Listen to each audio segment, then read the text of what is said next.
사람 인사하십시다. 예배 자리에 참 잘 오셨습니다. 주님 만나고 돌아갑시다. 안동은 옛날부터 전통에 강한 도시입니다. 그래서 안동에는 고택이 많이 있습니다. 여름이나 휴가철이 되면 외부의 사람들이 자녀들과 함께 고택 체험을 하는 이들이 부쩍 늘었습니다. 그런데 여러분, 안동에 있는 고택 가운데 한국에서 가장 오래된 살림집이 있다는 것을 아십니까?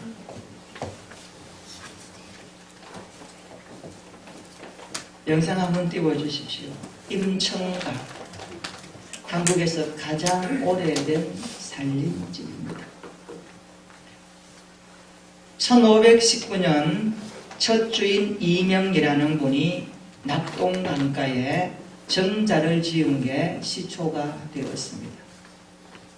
북으로는 산이 있고 남으로는 강이 흐르는 지역이 가장 좋은 명당이라고 합니다. 이곳에는 조선시대 풍경이 좋아서 수많은 묵객들이 다녀갔습니다. 안채, 사랑채, 행랑채는 물론이고 별당, 사당, 그리고 정원을 갖춘 전형적인 상류주택으로 이름이 나 있습니다. 내년이면 건립한 지 500년이 되는 해입니다. 그러니까 조선시대에 지어졌던 집이죠. 임청각은 보물지의 182호로 지정된 건물입니다.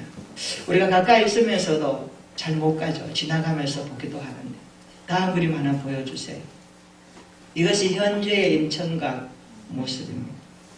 여기서 독립운동가가 자그마치 10명이나 나왔습니다. 세계 역사를 더듬어 보면 한 집안에서 독립투사가 10명 나온 것은 굉장히 이례적이라고 합니다.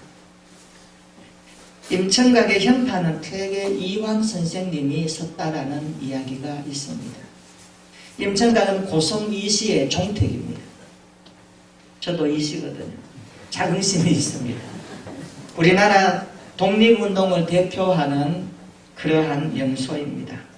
임시정부 시절에 첫 국무령을 지냈던 석주 이상용 생가의 선생의 생가이기도 합니다. 그러니까 유명한 곳이죠. 오늘 설교를 듣고 나면 오후에 한번 이렇게 가보시면 좋아요. 어딘지 아시죠? 네. 그곳에 가면 옛날에 그 전기를 느낄 수가 있습니다. 정부는 원래에 이제 280억 원을 들여가지고 2019년부터 2025년까지 이것을 완전히 복원하기로 했어요. 일제가 얼마나 참 못된 짓을 했냐 그러면 그 임청각 사이로 열차를 지나가게 해서 그 전기의 맥을 끊으려고 했던 그러한 못된 모습이죠. 이걸 다시 이제 복원한다고 하니까 우리 안동에 있는 시민으로서 기도하고 이것이 정말 안동에 큰 자긍심이 될 수 있도록 우리가 자랑거리로 삼는 것은 유익한 일인 줄로 압니다. 10명의 독립투사들이 왜 목숨을 걸어서 그렇게 싸웠을까요? 이유는 하나입니다. 나라를 지키기 위해서. 나라 잃은 서름을 알기 때문에 우리의 조상으로서 우리의 후손들에게는 이 나라를 반듯하게 물려주고 싶어서 그들은 그곳에서 일제의 위협 앞에 총칼 앞에 생명내 걸고 독립운동을 했던 것입니다. 이와 마찬가지로 우리 영적으로 한번 생각해 봅시다. 믿음의 사람들이 이 땅을 살아갈 때에 우리가 지켜내야 할 소중한 보물이 무엇일까요? 그것은 우리의 신앙을 통하여 하나님의 나라가 확장되는 것입니다. 우리의 믿음 생활을 통하여 우리의 인생을 통하여 하나님의 역사하심을 증거하는 것입니다. 우리 핵심같이 5가지 가운데 마지막 5번째가 뭡니까? 하나님의 나라를 확장하는 사명을 우리가 가지고 있습니다. 오늘은 종교개혁주의로 지킵니다. 종교개혁주의를 통하여 1년에 한 번 지키는 것으로 끝나지 말고 오늘 설교 제목처럼 종교개혁 신앙생활과 이어지는 우리 교회와 우리 모두가 되기를 축원합니다. 종교개혁의 정신이 오늘 교회와 함께 흐르고 성도의 신앙에 밀접하게 연결되어져서 우리의 신앙이 하나님 앞에 설 때에 정말 종교개혁적 신앙을 가지고 이 시대 가운데 하나님의 복음을 드러내며 살았구나 하고 하나님께 칭찬받는 우리 모두가 되기를 소망합니다. 우리가 이런 자세와 이런 마음과 이런 신앙생활이 있는 것과 그저 연례적으로 행사로 지나가는 것은 의미가 다릅니다. 교회의 생일을 오순절 성령 강림으로 출발합니다. 그런데 종교개혁은 개신교회의 생일이라고 말할 수 있습니다. 1517년 마틴 루터는 10월 31일 로마 카톨릭에 타락하고 부패한 것을 보다 못해서 비텐베르그 성곽문에 95개 조항의 공개 토론 내용을 붙입니다. 이것이 시발점이 되어서 종교개혁의 불씨는 타오르기 시작합니다. 한 가지 질문해 볼까요?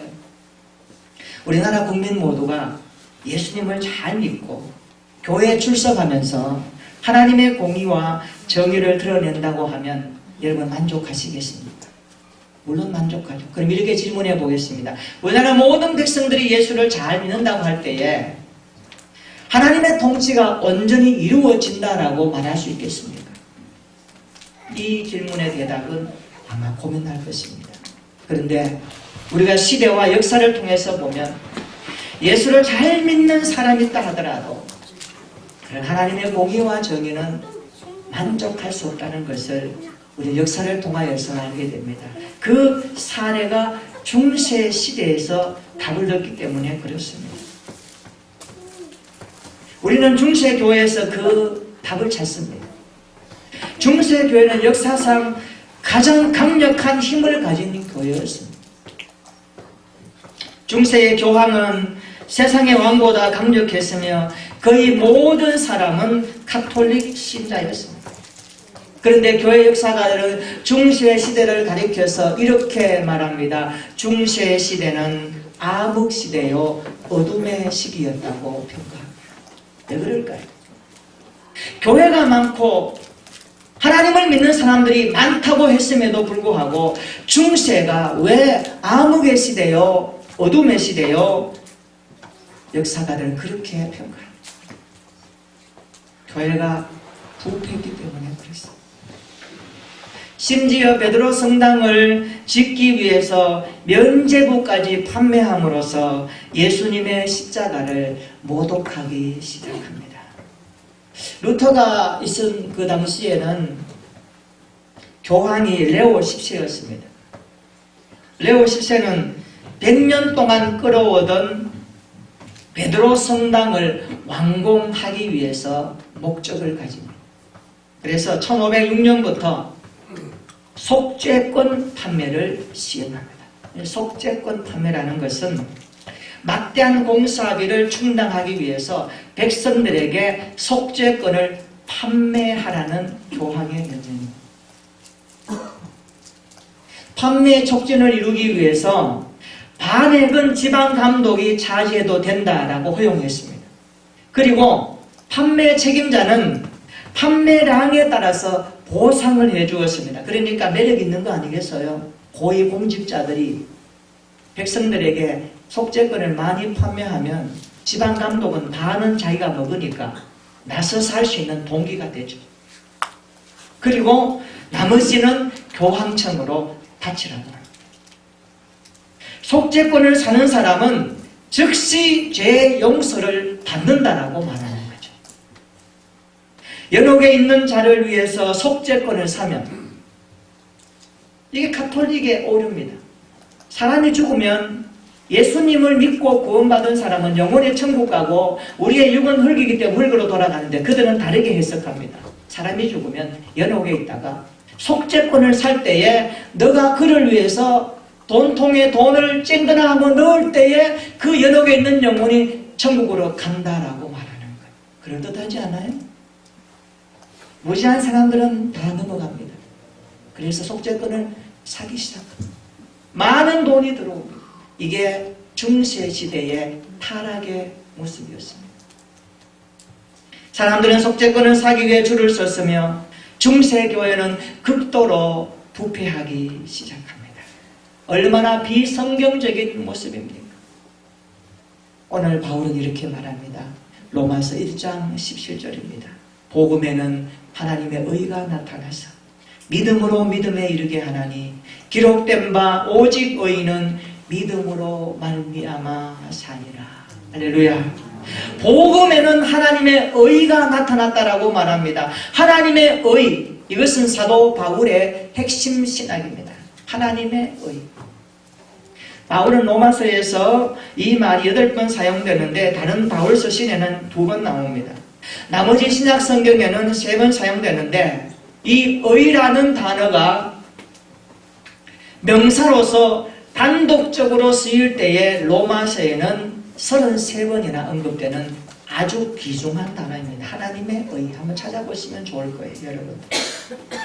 이 의가 히브리인들이 개념으로 생각할 때는 관계적으로 사용합니다. 의 그러면 당신과 나의 관계성 속에서 사용하는 단어가 히브리인들이 사용하는 의의 개념이었습니다.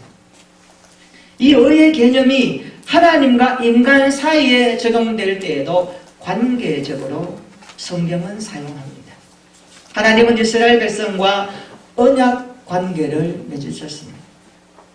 언약 관계 때문에 하나님과 이스라엘은 서로에게 의무의 책임이 있습니다. 그게 뭡니까? 하나님은 이스라엘을 구원하고 그들의 원수를 징벌할 책임이 있습니다.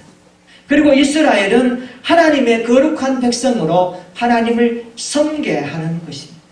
이게 언약 관계 속에 있는 내용입니다. 그러므로 하나님은 이스라엘의 하나님으로서 그들을 향해 짊어진 의무를 성취할 때 의로운 분으로 성경은 말씀하고 있습니다. 이런 언약적 배경을 고려할 때에 하나님의 의는 언약에 성실하신 하나님을 나타내어 주고 있습니다. 결국 하나님의 의는 언약적 성실성을 위해서 자기 백성을 구원하시는 하나님이심을 우리에게 선포하고 있습니다. 이러한 사상은 시편과 이사야 성경에도 종종 등장하고 있습니다. 바울은 말합니다. 복음에는 하나님의 의가 나타나서 믿음으로, 믿음에서 믿음으로, 믿음으로 믿음에, 이 믿음이 2번 나오죠. 복음에는 하나님의 의가 나타났는데 믿음으로 믿음에 이르게 한다라고 말씀합니다. 여기 믿음으로 믿음에 이르게 한다, 이 표현은 하나님의 의가 한 사람의 믿음의 시작과 완성의 과정을 주도한다는 것을 바울이 가르쳐 주고 있습니다. 그러므로 첫 번째 나오는 믿음으로, 하나님의 의가 나타나서 믿음으로 할 때 이 믿음으로라는 이 믿음은 어거스틴이 이렇게 해석합니다. 이것은 예수님을 만나 고백하는 믿음이다. 칼빈은 말하기를 신앙생활이 시작된 초보적인 믿음이다. 그렇게 해석합니다. 그러면 2번째, 믿음에라고 할 때 이 믿음은 어떤 믿음일까요? 이 2번째 믿음은 성숙한 믿음을 말하고 있습니다. 우리가 예수님을 믿고 초보적인 신앙 고백으로 만족하지 말아야 합니다. 우리의 신앙생활은 시간이 가고 날이 갈수록, 세월이 갈수록 세월의 두께처럼 우리의 믿음의 두께도 있고 우리의 믿음의 깊이도 있어서 온전한 예수 그리스도의 분량까지 자라가야 할 온전한 믿음, 성숙한 믿음이 우리의 믿음이 되기를 축원합니다. 맨날 초보적인 믿음, 맨날 없으면 하나님 앞에 징징 울면서 기도하고 하나님 응답해 주시면 감사합니다 하고 또 하나님 잊어버리는 이러한 어린아이적인 믿음이 아니라 우리의 믿음이 사면 초가에 있을지라도 어떤 난관 앞에 있을지라도 흔들리지 아니하고 굳건하게 요동하지 아니하며 우리의 믿음의 심지가 견고하여 성숙하고 성장하여 전천후적인 믿음의 사람으로 살아가는 저와 여러분들의 신앙생활 되기를 축복합니다. 그래서 바울은 말합니다. 복음에는 하나님의 의가 나타났는데 믿음으로 믿음에 이르게 한다. 말씀하고 있어. 예수를 처음 믿었던 사람이 시간이 지나고 삶의 무게를 당할수록 믿음이 자라서 성숙하고 성장하여 온전함을 지향할 것을 우리에게 촉구하는 말씀입니다. 그렇습니다. 오직 의인은 믿음으로 말미암아 살리라라고 바울은 고백하고 있습니다. 한번 따라서 하십시다. 오직 의인은 믿음으로 살리라.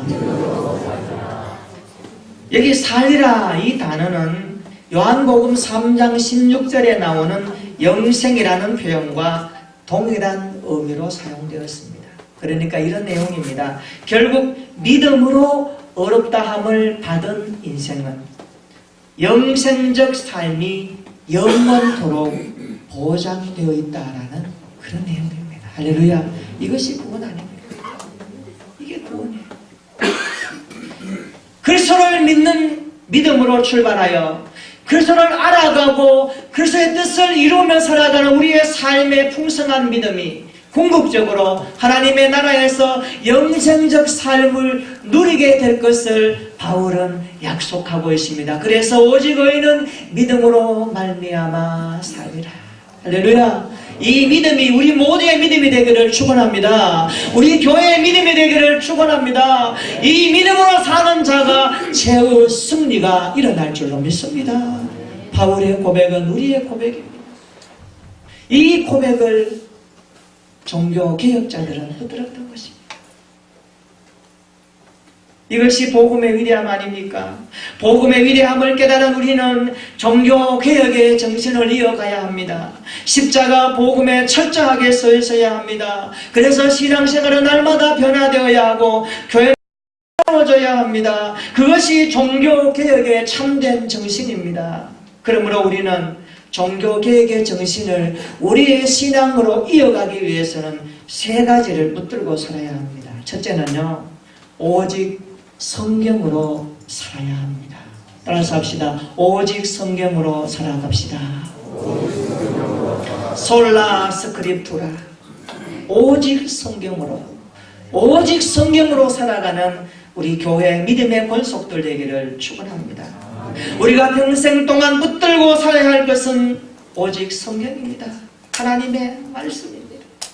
루터가 종교개혁을 진행하면서 가장 힘쓴 것이 있다면 성경을 번역하는 것이었습니다. 당시의 성경은 라틴어로 되어 있습니다. 어렵습니다. 라틴어를 일반 평민들 잘 모릅니다. 그래서 어떻게 합니까? 이 라틴어 성경을 독일어로 번역해서 일반 시민에게 막 나누어 줍니다. 그래서 성경에 눈을 뜨게 하고 성경을 보게 하고 성경에 하나님의 말씀이 이런 것이다. 오늘도 너희들을 사랑한다. 로마 가톨릭의 연옥이 있는 것이 아니다. 내가 쨍그랑 돈을 낸다 해서 구원받는 것이 아니라 오직 복음에는 하나님의 의가 나타나는데 그 의가 예수 그리스도이시다. 내가 이것을 읽고 믿고 신뢰해야 구원받는다. 성경을 반복합니다. 이것이 개혁가들이 했던 신앙이었습니다. 철저하게 성경 말씀에 기초한 신앙생활이 가능하도록 루터는 앞장서서 일했던 것입니다. 루터가 이런 고백을 합니다. 나의 신앙은 오직 그리스도의 말씀에 있습니다. 할렐루야. 우리의 신앙이 예수님의 말씀에 기록된 성경에 있기를 축원합니다. 우리의 믿음의 기초가, 우리의 믿음의 뿌리가 오직 성경에 기초하기를 축원합니다. 어떤 사상가, 어떤 사람의 말이 아니라 하나님의 말씀에 기초하는 오직 성경으로 살아가는 우리의 신앙생활 되기를 축원합니다.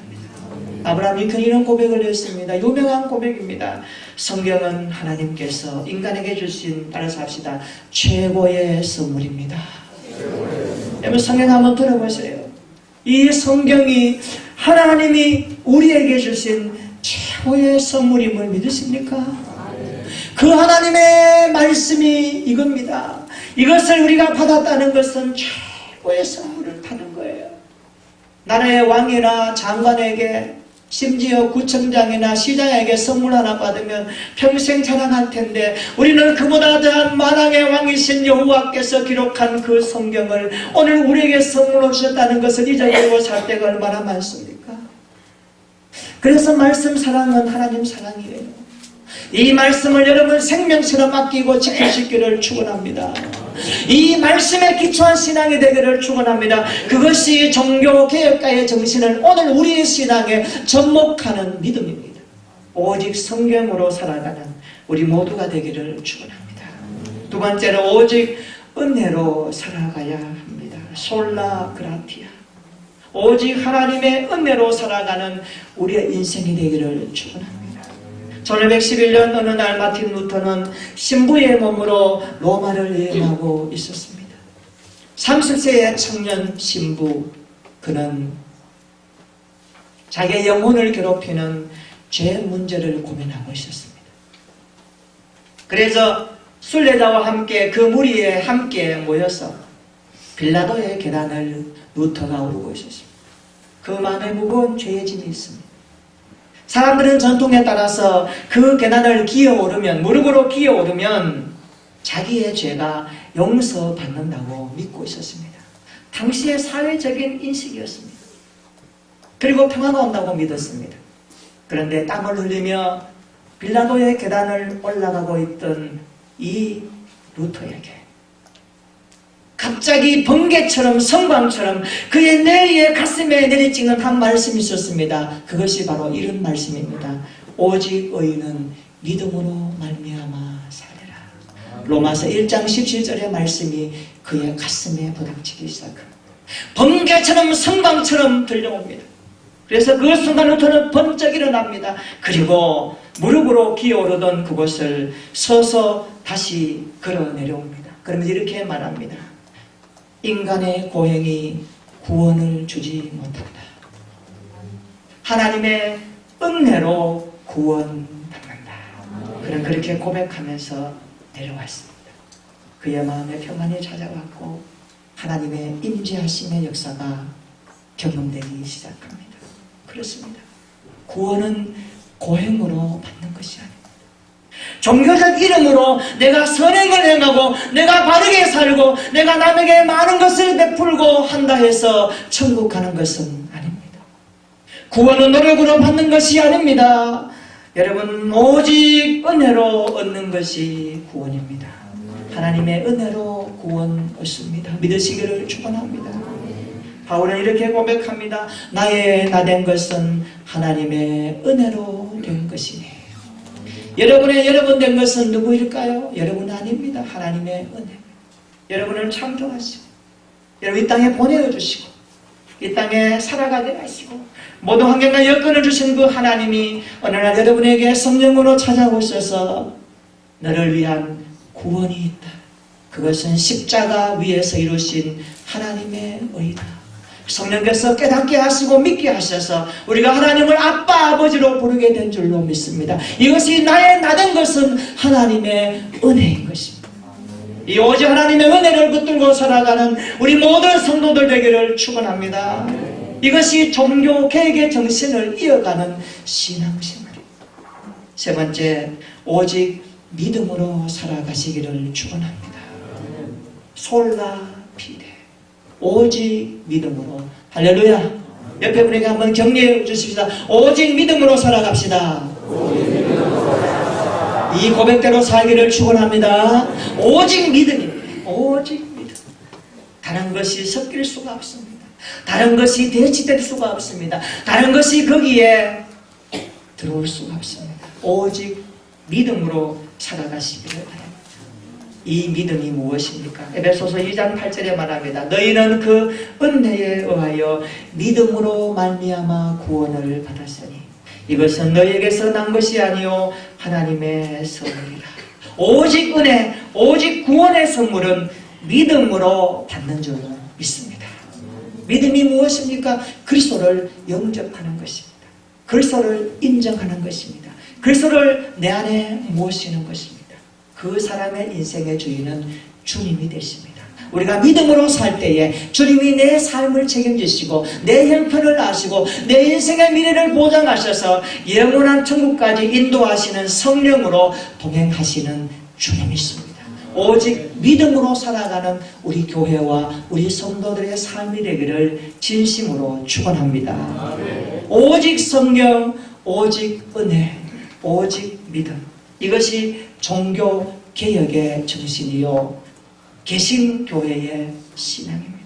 이것은 성경으로 돌아가자는 외침이요 행위가 아닌 하나님의 은혜를 자랑하자는 외침입니다. 오직 순수한 믿음을 회복하자는 고백입니다. 이것은 예수님에게로 돌아가자는 신앙 회복 운동입니다. 오늘 이 시대에 이 믿음이 필요합니다. 이런 외침이 필요합니다. 우리 오늘 종교개혁주의를 예배드리면서 우리의 신앙을 한번 돌아보십시오. 나의 믿음은 빛을 발하고 있는가? 내 신앙생활 살아서 꿈틀거리고 있느냐? 그래서 세상에 많은 사람들이 내 곁에 왔다가 당신 안에 있는 그리스도가 내가 느껴진다고 보여진다고 말할 수 있는가? 아니면 나나 당신이나 똑같네, 이런 신앙 속에 살지는 않는가? 오늘 이 말씀을 마음에 깊이 새기고 오직 성경, 오직 은혜, 오직 믿음으로 살아 주님 오실 그날까지 종교개혁의 정신을 이어가는 우리의 일상과 신앙이 되어져서 주님 앞에 설 때에 잘했다 칭찬받는 우리 모두가 되기를 예수님의 이름으로 축원합니다. 아멘.